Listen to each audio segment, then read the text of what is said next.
नमस्कार दोस्तों, इस क्लास में आप सभी का हार्दिक स्वागत है। इस वीडियो में हम कक्षा 10 सामाजिक विज्ञान आर्थिक विकास की समझ का अध्याय 5 पढ़ने जा रहे हैं। इस अध्याय का शीर्षक है उपभोक्ता अधिकार। तो आइए देखिए। उपरोक्त संग्रह उपभोक्ता विवाद निवारण आयोग के निर्णयों के कुछ समाचारों के नमूने हैं। इन मामलों में लोग इन संगठनों में क्यों गए? ये निर्णय इसलिए दिए गए क्योंकि कुछ लोग न्याय पाने के लिए दृढ़ एवं संघर्षरत रहे। किस तरह वे न्याय को पाने के लिए तरसते रहे। इससे भी अधिक महत्वपूर्ण यह है कि जब उन्हें लगा कि उनके साथ गलत हुआ है तो विक्रेताओं से यथोचित व्यवहार प्राप्त करने के लिए वे अपने उपभोक्ता अधिकार का प्रयोग कैसे कर सकते हैं। नेक्स्ट टॉपिक है बाजार में उपभोक्ता। बाजार में हमारी भागीदारी उत्पादक और उपभोक्ता दोनों रूपों में होती है। वस्तुओं एवं सेवाओं के उत्पादक के रूप में हम पहले वर्णित कृषि उद्योग या सेवा जैसे क्षेत्रों में कार्यरत हो सकते हैं। उपभोक्ताओं की भागीदारी बाजार में तब होती है जब वे अपनी आवश्यकता अनुसार वस्तुओं या सेवाओं को खरीदते हैं। उपभोक्ता के रूप में लोगों द्वारा उपभोग किए जाने वाली ये अंतिम वस्तुएं होती है। पिछले अध्याय में हमने विकास को बढ़ावा देने के लिए ज़रूरी नियमों और नियंत्रणों या इसके लिए उठाए गए कदमों की आवश्यकता का वर्णन किया है। इनका महत्व असंगठित क्षेत्र के मजदूरों की सुरक्षा के लिए उसी तरह हो सकता है जिस तरह साहूकारों द्वारा लगाए जाने वाले उच्च ब्याज दर से लोगों को बचाने के लिए नियमों और नियंत्रणों की ज़रूरत होती है। इसी प्रकार से पर्यावरण की सुरक्षा के लिए नियमों एवं विनियमों की आवश्यकता है। उदाहरण के लिए अनौपचारिक क्षेत्रों के साहूकार, जिनके बारे में आप पहले के अध्याय 3 में पढ़ चुके हैं, कर्जदार पर बंधन डालने के लिए तरह तरह के दांव पेच अपनाते हैं।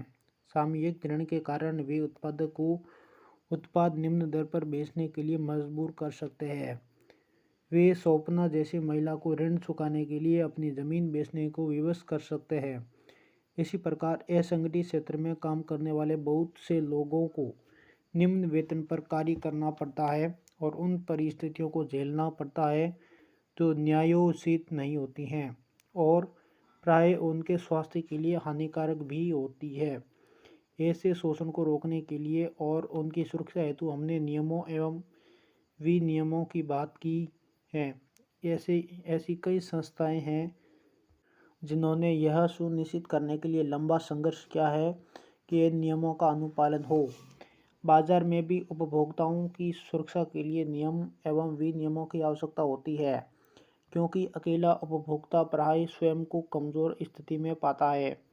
खरीदी गई वस्तु या सेवा के बारे में जब भी कोई शिकायत होती है तो विक्रेता सारा उत्तरदायित्व विक्रेता पर डालने का प्रयास करता है। सामान्यतः उनकी प्रतिक्रिया होती है, आपने जो खरीदा है अगर वह पसंद नहीं है तो कहीं और जाइए। मानो बिक्री हो जाने के बाद विक्रेता की कोई जिम्मेदारी नहीं रह जाती। उपभोक्ता आंदोलन, जिसके बारे में हम आगे बात करेंगे, इस स्थिति को बदलने का एक प्रयास है। बाजार में शोषण कई रूपों में होता है। उदाहरणार्थ, कभी कभी व्यापारी अनुचित व्यापार करने लग जाते हैं, जैसे दुकानदार उचित वजन से कम वजन तोलते हैं या व्यापारी उन शुल्कों को जोड़ देते हैं जिनका वर्णन पहले न किया गया हो, या मिलावटी दोषपूर्ण वस्तुएं बेची जाती है। जब उत्पादक थोड़े और शक्तिशाली होते हैं और उपभोक्ता कम मात्रा में खरीदारी करते हैं और बिखरे हुए होते हैं तो बाजार उसी तरीके से कार्य नहीं करता है। विशेष रूप से यह स्थिति तब होती है जब इन वस्तुओं का उत्पादन बड़ी कंपनियां कर रही हो। अधिक पूंजी वाली शक्तिशाली और समृद्ध कंपनियां विभिन्न प्रकार से चालाकीपूर्वक बाजार को प्रभावित कर सकती है। उपभोक्ताओं को आकर्षित करने के लिए वे समय समय पर मीडिया और अन्य स्रोतों से गलत सूचना देते हैं। उदाहरण के लिए, एक कंपनी ने यह दावा करते हुए कि माता के दूध से हमारा उत्पाद बेहतर है, सर्वाधिक वैज्ञानिक उत्पाद के रूप में शिशुओं के लिए दूध का पाउडर पूरे विश्व में कई वर्षों तक बेचा। कई वर्षों के लगातार संघर्ष के बाद कंपनी को यह स्वीकार करना पड़ा कि वह झूठे दावे करती आ रही थी। इसी तरह सिगरेट उत्पादक कंपनियों से यह बात मनवाने के लिए कि उनका उत्पाद कैंसर का कारण हो सकता है, न्यायालय में लंबी लड़ाई लड़नी पड़ी। अतः उपभोक्ताओं की सुरक्षा सुनिश्चित करने के लिए नियम और विनियमों की आवश्यकता है। अगला है उपभोक्ता आंदोलन। उपभोक्ता आंदोलन का प्रारंभ उपभोक्ताओं के असंतोष के कारण हुआ, क्योंकि विक्रेता कई अनुचित व्यावसायिक व्यवहारों में शामिल होते थे। बाजार में उपभोक्ता को शोषण से बचाने के लिए कोई कानूनी व्यवस्था उपलब्ध नहीं थी। लंबे समय तक जब एक उपभोक्ता एक विशेष ब्रांड उत्पाद या दुकान से संतुष्ट नहीं होता था, तो सामान्यतः वह उस ब्रांड उत्पाद को खरीदना बंद कर देता था या उस दुकान से खरीदारी करना बंद कर देता था। यह मान लिया जाता था कि यह उपभोक्ता की जिम्मेदारी है कि एक वस्तु या सेवा को खरीदते वक्त वह सावधानी बरते। संस्थाओं को लोगों में जागरूकता लाने में भारत और पूरे विश्व में कई वर्ष लग गई। इसने वस्तुओं और सेवाओं की गुणवत्ता सुनिश्चित करने की जिम्मेदारी विक्रेता पर भी डाल दिया। भारत में सामाजिक बल के रूप में उपभोक्ता आंदोलन का जन्म अनैतिक और अनुचित व्यावसायिक कार्यों से उपभोक्ताओं के हितों की रक्षा करने और प्रोत्साहित करने की आवश्यकता के साथ हुआ। अत्यधिक खाद्य कमी, जमाखोरी, कालाबाजारी, खाद्य पदार्थों एवं खाद्य तेल में मिलावट की वजह से 1960 के दशक में व्यवस्थित रूप में उपभोक्ता आंदोलन का उदय हुआ। 1970 के दशक तक उपभोक्ता संस्थाएं वृहद स्तर पर उपभोक्ता अधिकार से संबंधित आलेखों के लेखन और प्रदर्शनी का आयोजन का कार्य करने लगी थी। उन्होंने सड़क यात्री परिवहन में अत्यधिक भीड़ भाड़ और राशन दुकानों में होने वाले अनुचित कार्यों पर नज़र रखने के लिए उपभोक्ता दल बनाया। हाल ही में भारत में उपभोक्ता दलों की संख्या में भारी वृद्धि हुई है। नेक्स्ट है उपभोक्ता इंटरनेशनल।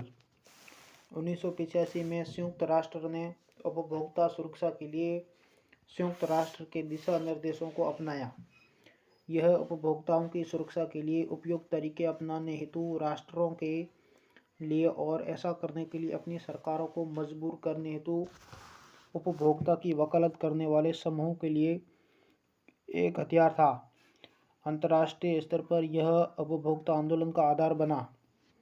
आज उपभोक्ता इंटरनेशनल 100 से भी अधिक देशों के 200 संस्थाओं का एक संरक्षक संस्था बन गया है।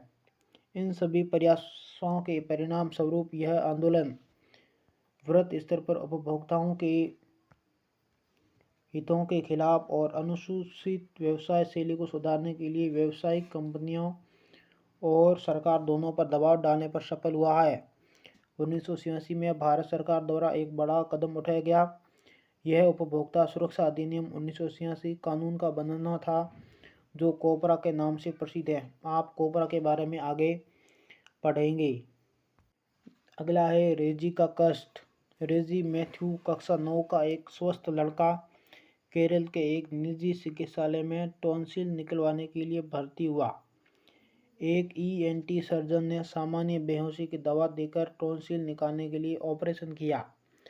अनुचित बेहोशी के कारण रेजी में दिमागी असामान्यता के लक्षण आ गए, जिसकी वजह से वह जीवन भर के लिए अपंग हो गया। उसके पिता ने सेवा में चिकित्सा की गलती और लापरवाही के लिए राज्य उपभोक्ता विवाद निवारण समिति में 5 लाख के मुआवजे का दावा किया। राज्य समिति ने यह कहकर मामला खारिज कर दिया कि सबूत पर्याप्त नहीं है। रेजी के पिता ने दिल्ली स्थित राष्ट्रीय उपभोक्ता विवाद निवारण समिति में पुनः अपील की। मामले की जांच करने के बाद राष्ट्रीय समिति ने अस्पताल को चिकित्सा में लापरवाही का दोषी पाया और हर्जाना देने का निर्देश दिया। रेजी की व्यथा यह साबित करती है कि कैसे एक अस्पताल में चिकित्सकों और कर्मचारियों द्वारा बेहोश करने में लापरवाही के कारण एक छात्र जिंदगी भर के लिए अपंग हो जाता है। जब हम एक उपभोक्ता के रूप में बहुत सी वस्तुओं और सेवाओं का उपयोग करते हैं, तो हमें वस्तुओं के बाजारीकरण और सेवाओं की प्राप्ति के खिलाफ सुरक्षित रहने का अधिकार होता है, क्योंकि ये जीवन और संपत्ति के लिए खतरनाक होते हैं। उत्पादकों के लिए आवश्यक है कि वे सुरक्षा नियमों और विनियमों का पालन करें। ऐसी बहुत सी वस्तुएं और सेवाएं हैं जिन्हें हम खरीदते हैं, तो सुरक्षा की दृष्टि से खास सावधानी की ज़रूरत होती है। उदाहरण के लिए, प्रेशर कुकर में एक सेफ्टी वॉल्व होता है, जो यदि खराब हो तो भयंकर दुर्घटना का कारण हो सकता है। सेफ्टी वॉल्व के निर्माता को इसकी उच्च गुणवत्ता सुनिश्चित करनी चाहिए। आपको सार्वजनिक या सरकारी कार्यवाहियों को देखकर यह सुनिश्चित करना होगा कि गुणवत्ता का पालन किया गया है या नहीं। फिर भी हमें बाजार में निम्न गुणवत्ता वाले उत्पाद प्राप्त होते हैं। क्योंकि इन नियमों का पर्यवेक्षण उचित रूप से नहीं हो रहा है और उपभोक्ता आंदोलन भी बहुत ज़्यादा मजबूत नहीं है। वस्तुओं और सेवाओं के बारे में जानकारी। जब आप कोई वस्तु खरीदेंगे तो उसके पैकेट पर कुछ खास जानकारियाँ पाएंगे। यह जानकारी उस वस्तु के अवयवों, मूल्य, बेच संख्या, निर्माण की तारीख, खराब होने की अंतिम तिथि और वस्तु बनाने वाले के पते के बारे में होती है। जब हम कोई दवा खरीदते हैं तो उस दवा के उचित प्रयोग के बारे में निर्देश और उस दवा के प्रयोग के अन्य प्रभावों और खतरों से संबंधित जानकारी प्राप्त कर सकते हैं। जब आप वस्त्र खरीदेंगे तो धुलाई संबंधी निर्देश प्राप्त करेंगे। आखिर ऐसे नियम क्यों बने गए हैं कि वस्तु बनाने वाले को ये जानकारी देनी पड़ती है? ये इसलिए कि उपभोक्ता जिन वस्तुओं और सेवाओं को खरीदता है उसके बारे में उसे सूचना पाने का अधिकार है। तब उपभोक्ता वस्तु की किसी भी प्रकार की खराबी होने पर शिकायत कर सकता है, मुआवजे पाने या वस्तु बदलने की मांग कर सकता है। उदाहरण के लिए, यदि हम एक उत्पाद खरीदते हैं और उसके खराब होने की अंतिम तिथि के पहले ही वह खराब हो जाता है तो हम उसे बदलने के बारे में कह सकते हैं। यदि वस्तु खराब होने की अंतिम समय सीमा उस पर नहीं छपी है तब भी निर्माता दुकानदार पर आरोप लगा देगा और अपनी जिम्मेदारी नहीं मानेगा। यदि लोग अंतिम तिथि समाप्त हो गई दवाओं को बेचते हैं तो उनके खिलाफ कार्रवाई की जा सकती है। इसी तरह से यदि कोई व्यक्ति मुद्रित मूल्य से अधिक मूल्य पर वस्तु बेचता है तो कोई भी उसका विरोध और शिकायत कर सकता है। यह अधिकतम खुदरा मूल्य एमआरपी के द्वारा इंगित किया हुआ होता है। वस्तुत उपभोक्ता विक्रेता से अधिकतम खुदरा मूल्य के से कम दाम पर वस्तु देने के लिए मोल भाव कर सकते हैं। आज सरकार प्रदत्त विविध सेवाओं को उपयोगी बनाने के लिए सूचना पाने के अधिकार को बढ़ा दिया गया है।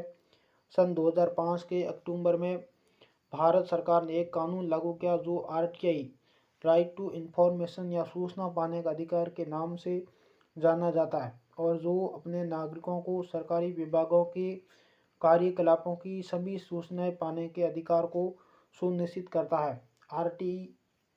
आरटीआई एक्ट के प्रभाव को निम्नलिखित केसों के द्वारा समझा जा सकता है।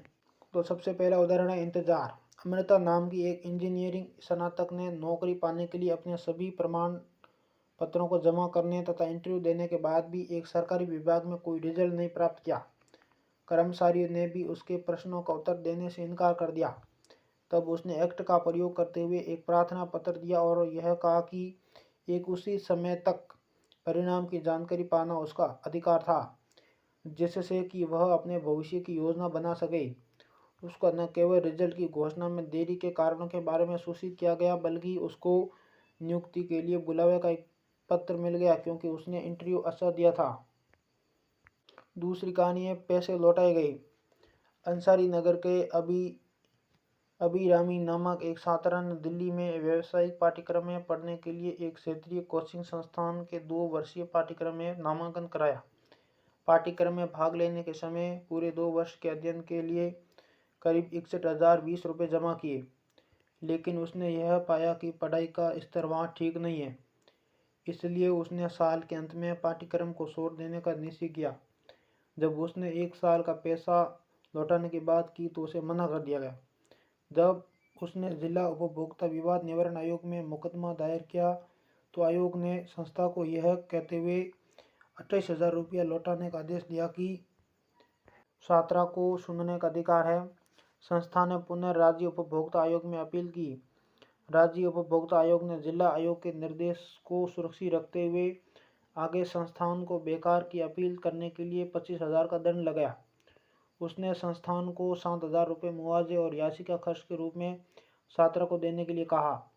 राज्य आयोग ने सभी शिक्षा संस्थानों और व्यावसायिक संस्थाओं को विद्यार्थियों से पूरे साल की फीस को एडवांस में लेने से भी मना किया।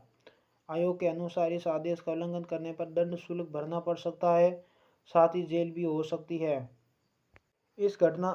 हम इस घटना से क्या समझते हैं? किसी भी उपभोक्ता को जो कि किसी सेवा को प्राप्त करता है, चाहे वो किसी भी आयु या लिंग का हो और किसी भी तरह की सेवा प्राप्त करता हो, उसको सेवा प्राप्त करते हुए हमेशा सुनने का अधिकार होगा। मान लीजिए आप एक दंत मंजन खरीदना चाहते हैं और दुकानदार कहता है कि वह केवल दंत मंजन तभी बेचेगा जब आप दंत मंजन के साथ एक ब्रश भी खरीदेंगे। अगर आप ब्रश खरीदने के इच्छुक नहीं हैं तब आपके सुनने के अधिकार का उल्लंघन हुआ है। ठीक इसी तरह कभी कभी जब आप नया गैस कनेक्शन लेते हैं तो गैस डीलर उसके साथ एक चूल्हा भी लेने के लिए दबाव डालता है।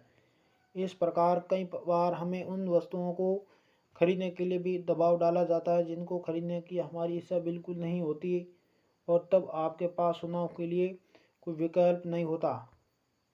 इन उपभोक्ताओं को न्याय पाने के लिए कहाँ जाना चाहिए?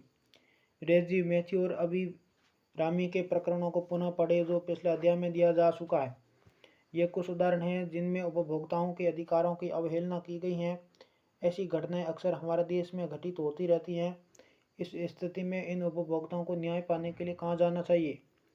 उपभोक्ताओं को अनुचित सौदेबाजी और शोषण के विरुद्ध क्षतिपूर्ति निवारण का अधिकार है। यदि एक उपभोक्ता को कोई क्षति पहुंचाई जाती है तो क्षति की मात्रा के आधार पर उसे क्षतिपूर्ति पाने का अधिकार होता है। इस कार्य को पूरा करने के लिए एक आसान और प्रभावी दंड प्रणाली बनाने की आवश्यकता है। उपभोक्ता उपयुक्त उपभोक्ता केंद्र के सम्मुख अपनी शिकायत दर्ज करा सकता है, स्वयं किसी वकील के साथ अथवा वकील की सेवा के बिना। आप यह जानने के लिए इच्छुक होंगे कि कैसे एक पीड़ित व्यक्ति अपनी क्षतिपूर्ति प्राप्त करता है। अब हम श्री प्रकाश के मामले को लेते हैं। इन्होंने अपनी बेटी की शादी के लिए अपने गांव एक मनी ऑर्डर भेजा। उनकी बेटी को जब इन पैसों की ज़रूरत थी तब पैसे नहीं प्राप्त हुए, यहाँ तक कि महीनों बाद भी नहीं पहुँचे। प्रकाश ने नई दिल्ली के एक जिला स्तर के उपभोक्ता विवाद निवारण आयोग में मुकदमा दर्ज किया। उन्होंने जो कदम उठाए वे सभी विस्तार से नीचे दिए जा रहे हैं। आजकल उपभोक्ता एक व्यक्ति के रूप में या एक समूह के रूप में, जिसे क्लास एक्शन सूट कहा जाता है, शारीरिक रूप में अथवा इंटरनेट के माध्यम से अपनी शिकायत दर्ज करवा सकते हैं और वीडियो कॉन्फ्रेंसिंग के द्वारा अपने मुकदमों की कार्रवाई करवा सकते हैं। भारत में उपभोक्ता आंदोलन ने विभिन्न संगठनों के निर्माण में पहल की है, जिन्हें सामान्यतः उपभोक्ता अदालत या उपभोक्ता संरक्षण परिषद के नाम से जाना जाता है। ये उपभोक्ता आयोग विवाद निवारण का मार्गदर्शन करती है कि कैसे उपभोक्ता अदालत में मुकदमा दर्ज कराए। बहुत से अवसरों पर यह इन आयोगों में व्यक्ति विशेष का प्रतिनिधित्व भी करते हैं। वे स्वयंसेवी संगठन जनता में जागरूकता पैदा करने के लिए सरकार से वित्तीय सहयोग भी प्राप्त करते हैं। यदि आप एक आवासीय कॉलोनी में रहते हैं तो आपने निवासी कल्याण संघ का नाम पर अवश्य देखा होगा। यदि उनके किसी सदस्य के साथ कोई अनुचित व्यवसायिक कार्रवाई होती है तो उनकी तरफ से संस्था मामले को देखती है। कोपरा के अंतर्गत उपभोक्ता विवादों के निपटारे के लिए जिला, राज्य और राष्ट्रीय स्तर पर एक त्रिस्तरीय न्यायिक तंत्र स्थापित किया गया है। जिला स्तर का प्राधिकरण, जिसे उपभोक्ता आयोग विवाद निवारण केंद्र भी कहते हैं, 1 करोड़ तक के दावों से संबंधित मुकदमों पर विचार करता है। राज्य स्तरीय प्राधिकरण, जिसे राज्य आयोग कहते हैं, 1 करोड़ से 10 करोड़ तक और राष्ट्रीय स्तर के प्राधिकरण राष्ट्रीय आयोग 10 करोड़ से ऊपर की दावेदारी से संबंधित मुकदमों को देखती है। यदि कोई मुकदमा जिला स्तर के आयोग में खारिज कर दिया जाता है तो उपभोक्ता राज्य स्तर के आयोग में और उसके बाद राष्ट्रीय स्तर के आयोग में भी अपील कर सकता है। इस प्रकार अधिनियम ने उपभोक्ता के रूप में उपभोक्ता न्यायालय में प्रतिनिधित्व का अधिकार देकर हमें समृद्ध बनाया है। अधिकारों के प्रति सचेत कैसे हो? निम्नलिखित पृष्ठ और पहले के पृष्ठों के विज्ञापन को देखें। आप क्या सोचते हैं? कोपरा अधिनियम ने केंद्र और राज्य सरकारों में उपभोक्ता मामले के अलग विभागों को स्थापित करने में मुख्य भूमिका अदा की है। आप जो विज्ञापन देख चुके हैं वह एक उदाहरण है जिसके द्वारा सरकार कानूनी प्रक्रिया के बारे में नागरिकों को अवगत कराती है, जिसका वे प्रयोग कर सके। आपने टेलीविज़न चैनल पर भी ऐसे विज्ञापन देखे होंगे। अगला है उपभोक्ता आंदोलन को आगे बढ़ाने के संबंध में। 24 दिसंबर को भारत में राष्ट्रीय उपभोक्ता दिवस के रूप में मनाया जाता रहा है। 1986 में इसी दिन भारतीय संसद ने उपभोक्ता संरक्षण अधिनियम पारित किया था। भारत उन देशों में से एक है जहां उपभोक्ता संबंधी समस्याओं के निवारण के लिए विशिष्ट न्यायालय हैं। भारत में उपभोक्ता आंदोलन या संगठित समूहों की संख्या और उनकी कार्यविधियों के मामले में कुछ तरक्की की है। आज देश में 2000 से अधिक उपभोक्ता संगठन हैं, जिनमें से केवल 50 से 60 ही अपने कार्यों के लिए पूर्ण संगठित और मान्यता प्राप्त है। फिर भी उपभोक्ता निवारण प्रक्रिया जटिल, खर्चीली और समय साध्य साबित हो रही है। कई बार उपभोक्ताओं को वकीलों का सहारा लेना पड़ता है। वे मुकदमे आयोग की कार्यवाही में शामिल होने और आगे बढ़ने आदि में काफ़ी समय लेते हैं। अधिकांश खरीदारियों के समय रसीद नहीं दी जाती है।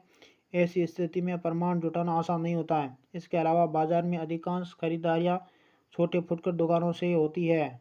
उपभोक्ता के अधिकारों को मजबूती देने हेतु कोपरा का वर्ष 2019 में संशोधन हुआ था, जिसमें अब इंटरनेट के माध्यम से खरीद भी शामिल है। यदि कोई सेवा में कमी या दोषपूर्ण उत्पाद है तो सेवा प्रदाता और निर्माता को भी जिम्मेदार ठहराया जाएगा और दंडित किया जाएगा। यहाँ तक कि जेल भी हो सकती है। उपभोक्ता विवाद निवारण आयोग के बाद तटस्थ मध्यस्थ की सहायता से विवादों के निपटारे को अब उपभोक्ता आयोग के सभी 3 स्तरों पर प्रोत्साहित किया गया है। कोपरा के अधिनियम के 35 वर्ष बाद भी भारत में उपभोक्ता ज्ञान बहुत धीरे धीरे फैल रहा है। श्रमिकों के हितों की रक्षा के लिए कानूनों के लागू होने के बावजूद खासतौर से असंगठित क्षेत्र में यह कमजोर है। इस प्रकार बाजारों के कार्य करने के लिए नियमों और विनियमों का प्राय पालन नहीं होगा। फिर भी उपभोक्ताओं को अपनी भूमिका और अपना महत्व समझने की ज़रूरत है। यह अक्सर कहा जाता है कि उपभोक्ताओं की सक्रिय भागीदारी से ही उपभोक्ता आंदोलन प्रभावी हो सकता है। इसके लिए स्वैच्छिक प्रयास और सबकी साझेदारी से युवक युक्त संघर्ष की ज़रूरत है। इस प्रकार से हमारा यह पार्ट कंप्लीट हुआ। हम नेक्स्ट जल्दी ही दूसरी किताब शुरू करेंगे। तब तक के लिए आप सभी को धन्यवाद।